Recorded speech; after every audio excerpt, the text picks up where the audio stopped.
Welcome to Southwest Desert, where adventure meets the arid beauty of the American Southwest. Join us as we explore the rugged landscapes, uncover hidden historical gems, and dive deep into the rich legends and culture of this iconic region. Subscribe now and hit the bell icon so you don't miss out on our latest desert adventures. Please leave a like or comment. This is very helpful. Let's journey together into the heart of the Southwest Desert.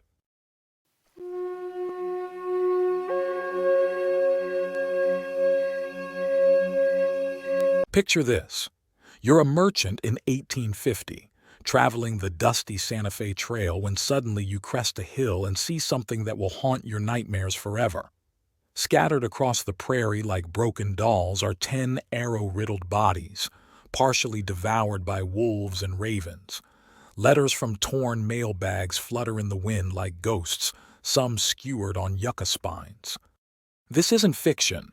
This is the true story of the Wagon Mound Massacre, a brutal attack that would reshape the American West and launch the career of one of the Civil War's most famous generals.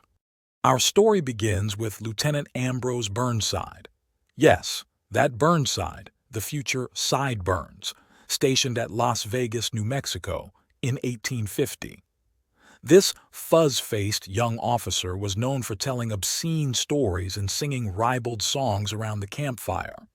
Far from the stern military image we might expect, Burnside connected with his soldiers through humor.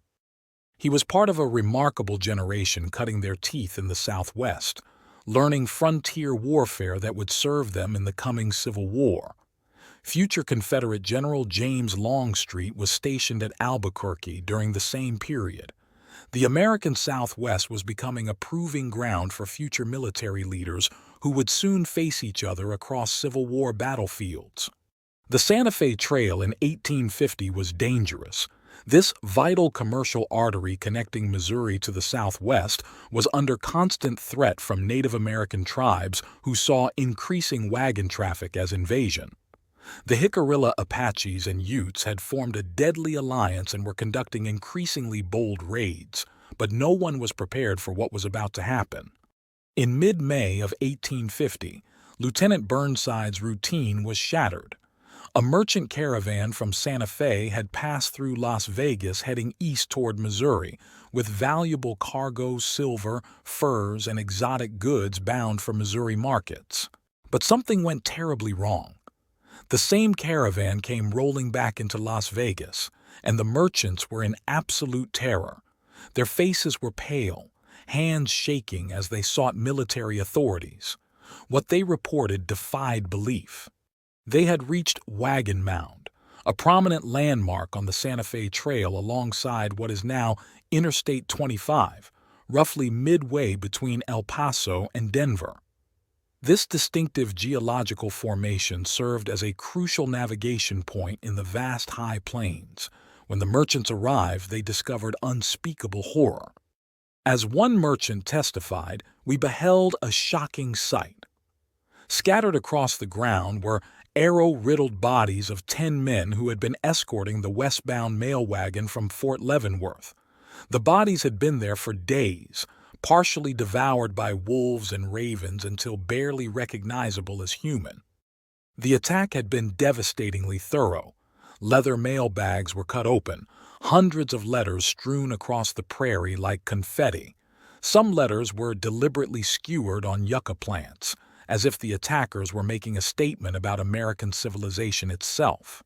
The merchants, hardened by frontier life, were so thoroughly frightened they abandoned their journey entirely and fled back to Las Vegas to report the massacre. Their commercial instincts had been completely overwhelmed by terror. Lieutenant Burnside's commanding officer wasted no time. The young officer was ordered to take a troop to the massacre site with two crucial missions: bury the victims and identify the perpetrators. This wasn't just military protocol. It was about sending a message that attacks on American citizens would not go uninvestigated. When they arrived, reality was worse than described. The mail wagon lay in ruins, its wooden frame scattered across the desert floor. The bodies were, in Burnside's own words, in a complete state of putrefaction. The desert sun and scavenging animals had done their work. Burnside approached the scene with methodical precision. His men collected the remains for mass burial, a grim task none would forget. Meanwhile, Burnside walked the battlefield, reading signs like a detective at a crime scene. The lieutenant collected dozens of arrows scattered across the ground. His scout examined them carefully and delivered his verdict. These belonged to the Jicarilla Apaches and Utes, two allied tribes conducting an aggressive campaign against trail traffic. Burnside's investigation, combined with information from Jicarilla Chief Chacon, would reveal a story of remarkable courage and ultimate tragedy that played out over 2 days of running warfare across the high plains. The massacre at Wagon Mound wasn't a single attack. It was the climax of a 2-day running battle showcasing both the determination of the male escort and the tactical sophistication of their Native American adversaries. The attack began 20 miles northeast of Wagon Mound, at the Canadian River crossing. River crossings were vulnerable points where wagon trains had to slow down and expose themselves. An Apache war party had positioned themselves for ambush, timing their attack for maximum effectiveness. But the male escort were professional frontiersmen who understood trail dangers. When the Apache attack began, the 10 men didn't panic. Instead, they fought through the initial ambush with remarkable courage and made a desperate dash toward Wagon Mound's perceived safety. What followed was an extraordinary running battle lasting an entire day. 10 men with their mail wagon raced across New Mexico's high plains while pursued by growing numbers of Apache warriors.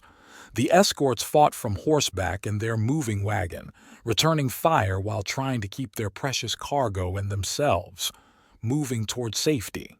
During this running fight, 2 men took arrows in the thigh, wounds common in horseback battles.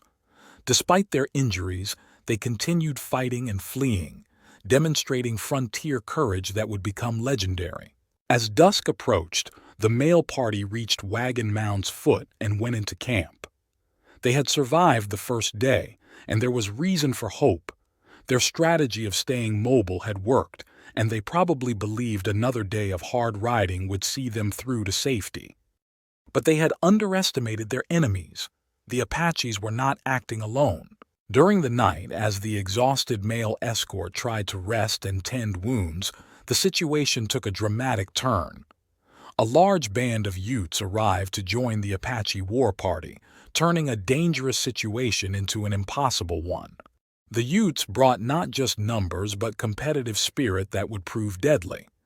According to later testimony from Jicarilla Chief Chacon, the Utes taunted their Apache allies, saying, "You Jicarillas don't know how to fight Americans, so we will show you in the morning." This wasn't just about warfare. It was about pride and complex intertribal dynamics. The Utes were challenging the Apaches to prove their warrior credentials, and the Americans were caught in the middle of this deadly competition. By dawn, the combined force numbered more than 100 warriors surrounding the small camp. The 10 Americans, already wounded and exhausted, suddenly found themselves outnumbered 10-1. When the attack came at sunrise, the male escort didn't surrender. According to all accounts, they offered stout resistance, fighting with desperate courage of men who knew they were facing death. But courage alone couldn't overcome such overwhelming odds. The final battle was brief but intense. Within a short time, all 10 Americans were dead, their bodies riddled with arrows. The Wagon Mound Massacre was complete. Lieutenant Burnside's investigation marked a turning point in American Southwest history. In his official report, Burnside wrote words that captured the military establishment's shock. "So large a party of Americans have never before been entirely destroyed by the Indians. 10 Americans have heretofore been considered comparatively safe in traveling over the trail." This was recognition that the rules of engagement had changed. The Santa Fe Trail, which had been relatively safe for small parties of well-armed Americans, was now a battlefield where even experienced fighters could be overwhelmed. The massacre had immediate consequences. The U.S. military established Fort Union in 1851, just miles from Wagon Mound. This was a major military installation designed to project American power across the region and ensure commercial traffic safety. Ironically, the Native American warriors who carried out the attack were never punished for this specific crime. The complexity of frontier justice and ongoing conflicts meant this massacre joined the long list of frontier violence that was never formally resolved.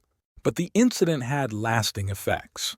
For the Jicarilla Apaches and Utes, it was a tactical victory that ultimately led to strategic defeat, as it provoked a massive military response that would eventually confine them to reservations. For the American military, it was a harsh lesson in frontier warfare realities that would inform their strategies for decades. And for Ambrose Burnside, it was an early lesson in command's brutal realities that would serve him well, and sometimes poorly, during the Civil War. The young lieutenant who investigated the Wagon Mound Massacre would go on to command the Army of the Potomac, lead the disastrous assault at Fredericksburg, and ultimately become governor of Rhode Island and a U.S. senator. Today, Interstate 25 runs past Wagon Mound, and thousands of travelers pass the massacre site daily without knowing its history. The Santa Fe Trail has been replaced by modern highways, and the dangers that once made every journey potentially fatal have been largely forgotten. Join my Patreon community and discover my art print products on my website in the links provided in my description and link above. Also, if you would like a particular image from my videos, give the timestamp for image, and I will upload it to my website and Patreon. Thank you for joining your desert frontiersman Alan for another Southwest story. Check out my large catalog of Southwest videos and playlists on historical tales, legends, lost gold stories, and adult bedtime stories. If you like a certain image from my videos, tell me in comments and give timestamp. Happy trails.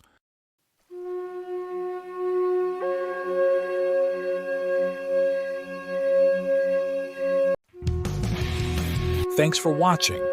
If you enjoyed this video, don't forget to like, comment, share, and subscribe for more great content. Hit the notification bell so you never miss an update. See you in the next video.